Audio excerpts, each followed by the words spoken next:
I am going to explain peptic ulcer which is very common disease and nowadays जैसा हमारा lifestyle है, जैसी हमारी डाइट है, सो पेप्टिक अल्सर के जो पेशेंट्स हैं उनकी रेशो काफ़ी ज़्यादा इंक्रीज़ हो रही है। So what is peptic ulcer? Peptic ulcer का मतलब होता है कि ulcer in the wall of stomach और ड्यूडिनम।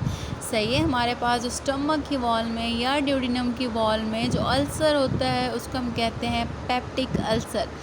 किस वजह से होता है? डाइजेस्टिव एक्शन होता है और गैस्ट्रिक जूस का उसकी वजह से हो रहा होता है।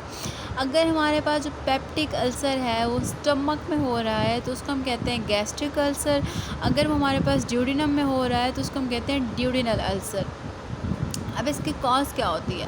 एक तो ये कि पेप्टिक एक्टिविटी बहुत ज़्यादा हो, अगर हमारे पास जो है पेप्सिन बहुत ज़्यादा सेक्रीट हो रहा है गैस्ट्रिक जूस में, तो उसकी वजह से मतलब पेप्टिक एक्टिविटी अगर बहुत इंक्रीज़ हो गई है तो क्या होता है, पेप्टिक अल्सर हो सकता है।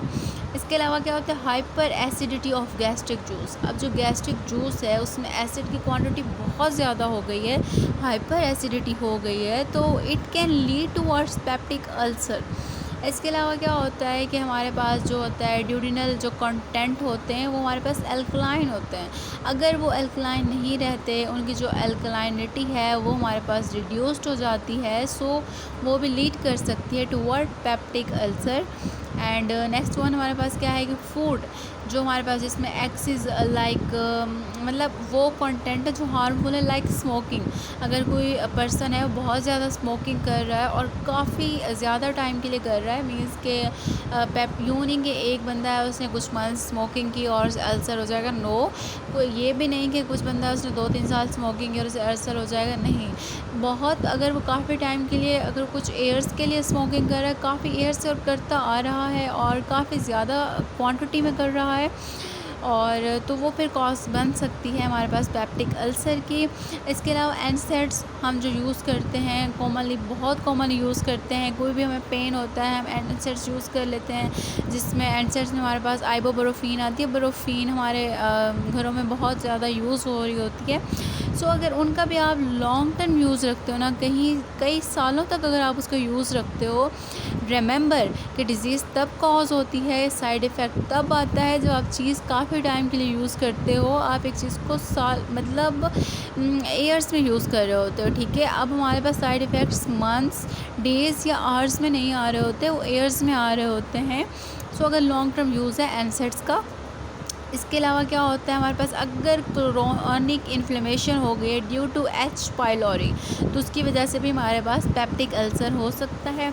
अब इसके फीचर्स क्या होते हैं, मतलब कि पेशेंट जब आएगा वो कौन सी कंडीशन के साथ अपने आप को लेके आता है, कौन सी कंडीशन प्रेजेंट कर रहा होता है in front of doctor. So features ये होते हैं कि हमारे पास पेप्टिक अल्सर, मैंने कहा बहुत ज़्यादा हमारे पास सेवियर बर्निंग सेंसेशंस आती हैं। एपिगैस्ट्रिक रीजन में, हमारा जो चेस्ट वाला रीजन है वहाँ में क्या होता है मतलब बर्निंग सेंसेशंस आती हैं।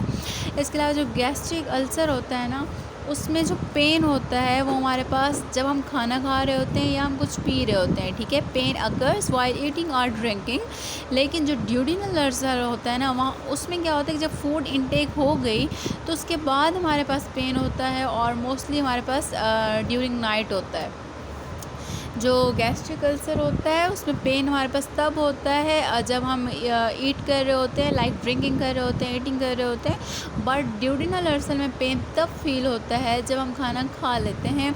और कुछ और इसके सिम्टम्स भी हैं, लाइक नोज़िया, वॉमिटिंग और हार्ट बर्न। और इसके अलावा अगर हमारे पास जो है ना इतना ज़्यादा सवेयर अभी नहीं हुआ तो वो स्लोली क्या होगा, लॉस ऑफ वेट भी करा रहा होता है। So this is all about peptic ulcer.